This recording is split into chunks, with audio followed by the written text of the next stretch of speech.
of the 60s, the Peanuts game had appeared in several commercials for the Ford Falcon. The commercials became so well known that Mort Walker, creator of Beetle Bailey, parodied them in his short-lived strip, Sam Strip. Schulz was always proud of the Ford Falcon commercials, despite the criticism they received. He felt they treated his characters with dignity and respect. This was something that was always important to him. The success of the Ford Falcon commercials led to the characters to advertise for Weber's bread. With the strip's popularity on the rise, there was growing interest in furthering the character's animation career beyond advertising. The first big break came when Lee Mendelson, an independent producer, had completed a documentary on baseball legend Willie Mays. Peanuts is well known for having Charlie Brown's team lose at baseball. Mendelson figured that he already made a documentary on the greatest baseball player of all time. Why not make one on the worst? The documentary would be called A Boy Named Charlie Brown. The title was a play on the Willie Mays documentary, A Man Named Mays. It showcased the life of Peanuts creator, Charles Schulz, accompanied with animation done by Bill Melendez. Because of the high cost, Mendelson was only able to afford a few minutes worth of animation. Many of the kids from the commercials, such as Peter Robbins as Charlie Brown and Chris Shee as Linus, were brought in to voice the characters. For music, Mendelson brought in jazz musician Vince Guaraldi. After hearing his music, Cast Your Fate in the Wind play on the radio.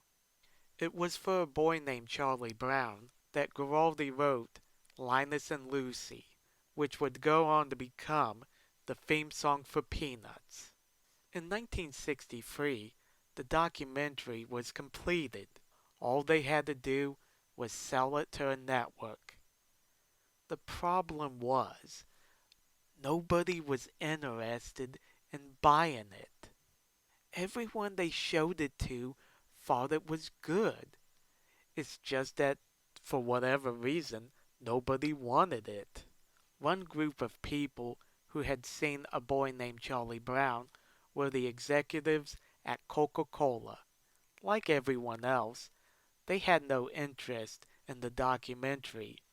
They did, however, want to sponsor a Christmas special.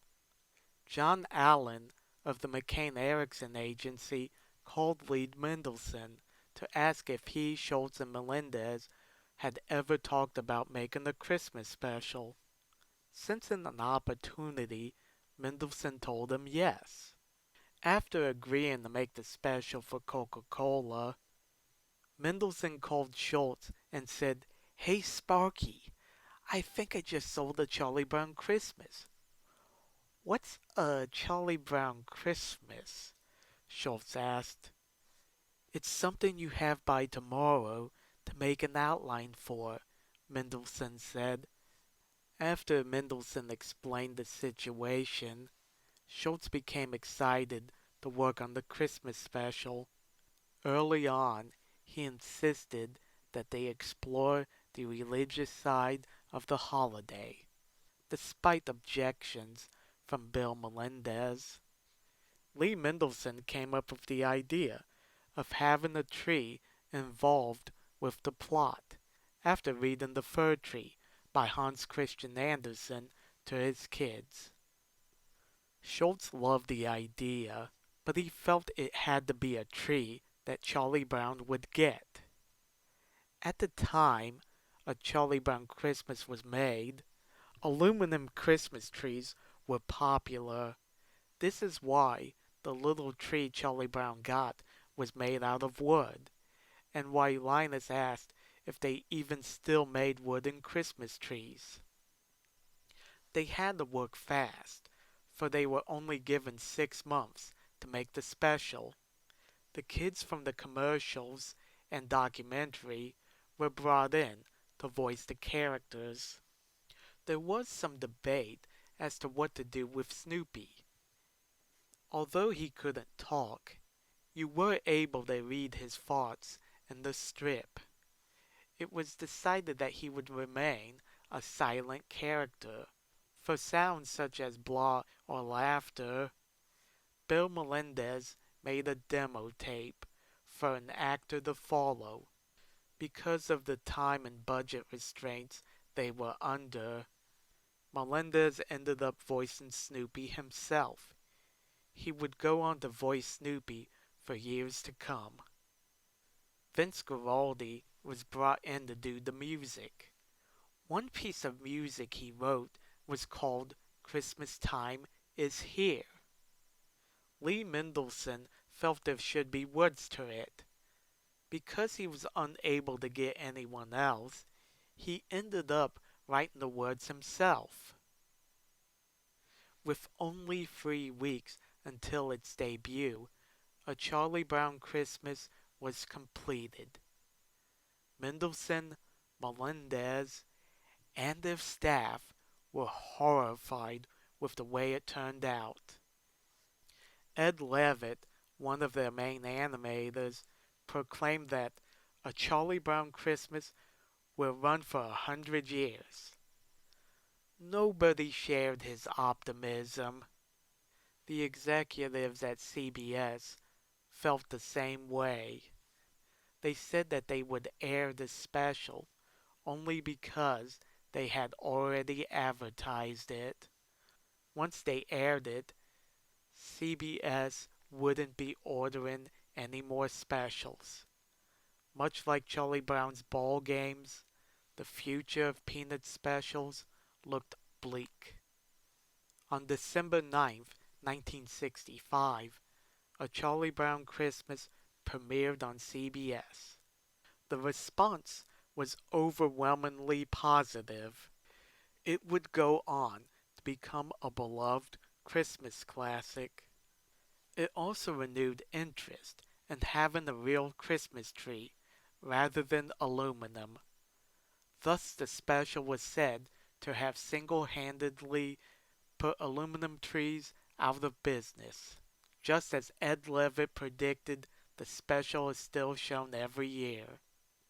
Although Bill Melendez would often say he found it hard to watch A Charlie Brown Christmas with all its imperfections, he was pleased that so many people enjoyed it. He was probably more pleased with the money he, Schultz, and Mendelson made off A Charlie Brown Christmas. In 2001, Melendez stated that they went 20 grand over budget, but they went on to make over $5 million off the special. Not too bad. With the success of A Charlie Brown Christmas, CBS was more than happy to order another special. This was great news for the three partners, for they had already started work on a second special before they knew how the first one would turn out. This one would center around baseball and called Charlie Brown's All-Stars. As Mendelson said, we had started a baseball show. We didn't know if it would sell or not. About 1/5 of Sparky's strips were about baseball, and I'd been a lifelong baseball fan, as was he. When they asked if we had another one, we said we had Charlie Brown's All-Stars. I felt that if anything was ever going to work with Charlie Brown, it would be baseball. The story involved Mr. Hennessy, the owner of a hardware store, wanting to sponsor Charlie Brown's team if he were to get rid of all the girls and Snoopy. Even though the girls are often mean to him and Snoopy can be disrespectful, Charlie Brown refuses to kick them out, showing us what a loyal guy he is. On June 8, 1966, Charlie Brown's All-Stars made its debut. Like A Charlie Brown Christmas, the response to Charlie Brown's All Stars was overwhelmingly positive. As successful as the special was, CBS had a problem.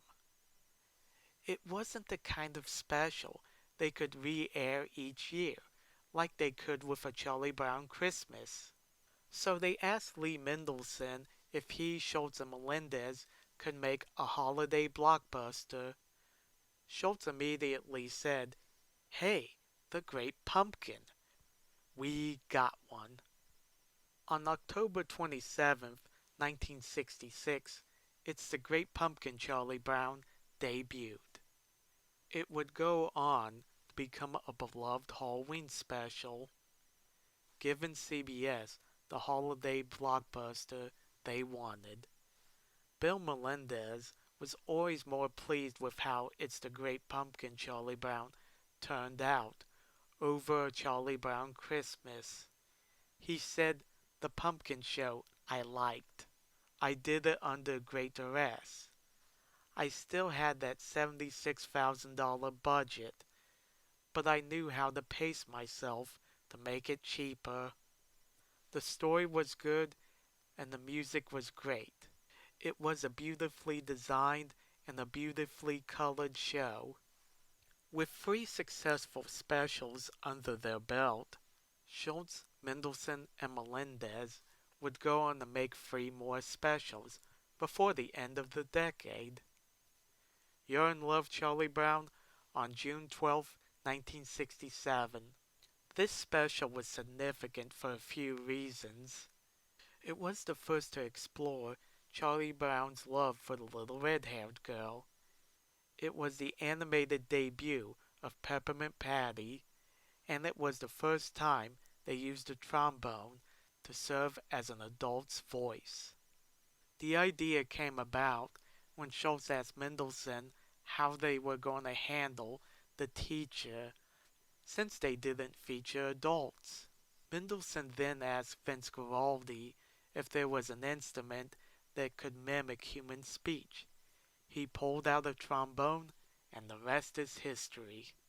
February 14th, 1968, saw the release of He's Your Dog, Charlie Brown. This special featured Charlie Brown sending Snoopy off to the Daisy Hill Puppy Farm to learn some manners after misbehaving. Instead, he goes to Peppermint Patty's house, where he overstays his welcome. While the weakest of the '60s specials, He's Your Dog, Charlie Brown marked the last time the original kids voiced the characters. Though Peter Robbins would continue to voice Charlie Brown to the end of the decade, it also marked the first time Phil Ramone would work on a Peanuts special. He had previously worked for Disney, Warner Brothers, and Chuck Jones prior to joining Mendelson and Melendez. Although he only did the graphic blandishment for the special, as well as the next four, Phil Ramone would later play an important role in the Peanuts specials. This was a strange twist of fate, for earlier in life, Ramone had taken a correspondence course on cartooning with Charles Schultz as his instructor. The final special of the 1960s was It Was a Short Summer, Charlie Brown, released on September 27th, 1969. This special showed the kids writing a school paper on what they did over the summer. They all went to summer camp where the girls beat the boys at every event.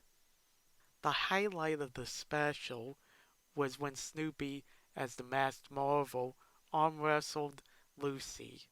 Schultz would later say it was some of the best animation they ever made. The '60s would end with the premiere of the first Peanuts movie, A Boy Named Charlie Brown. Check out Peanuts movie reviews for more about it. The six specials and the movie proved that the Peanuts characters can work in animation beyond commercials and intros. While most people just watch A Charlie Brown Christmas and It's the Great Pumpkin Charlie Brown, the other specials made it clear that they didn't need to center around a holiday to draw in viewers. Peanuts had real staying power and fans were about to get bigger. Thanks for watching. Let me know in the comment section what you guys think. And don't forget to like and subscribe. See you later.